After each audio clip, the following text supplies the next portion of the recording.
Bonjour, je m'appelle Alexis Clément, je suis ingénieur DevOps chez Neosoft depuis maintenant 1 an. Je suis atteint d'une maladie génétique que l'on appelle l'ataxie épisodique. Aujourd'hui, je vais vous parler de mon quotidien en tant que travailleur handicapé. Depuis tout petit, le secteur de l'IT m'a toujours plu. J'ai d'abord travaillé en tant que vendeur en informatique, puis j'ai réalisé une reconversion professionnelle car mes soucis santé devenaient trop gênants dans mon travail.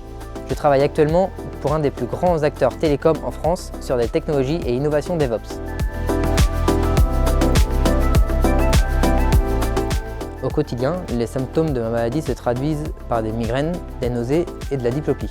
Les facteurs déclenchants sont la fatigue, le stress, l'émotion ou encore la chaleur. Une grosse migraine et des vertiges peuvent apparaître et la seule chose à faire, c'est de me reposer dans une pièce plongée dans le noir. Neosoft est une des premières entreprises où il y a de vrais avantages à être reconnu comme travailleur handicapé.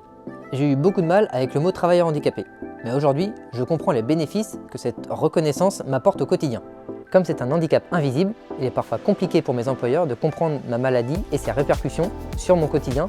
J'ai donc entamé une reconnaissance pour faciliter la compréhension de mon handicap. Je n'ai pas besoin d'adaptation de poste à proprement parler. Cependant, Neosoft a prévu une salle où je peux me reposer lorsque je fais des migraines.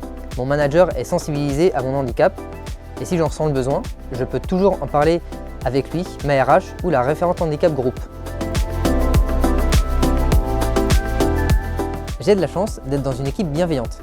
J'ai jamais eu de remarques désobligeantes concernant les absences dues à mon handicap. Ils sont tous au courant et comprennent lorsque je dois m'absenter. Comme je suis atteint d'un handicap invisible, quand tout va bien, je ne me sens pas regardé ni jugé. Mais parfois, les gens ont du mal à comprendre. Donc, je n'hésite pas à faire de la pédagogie.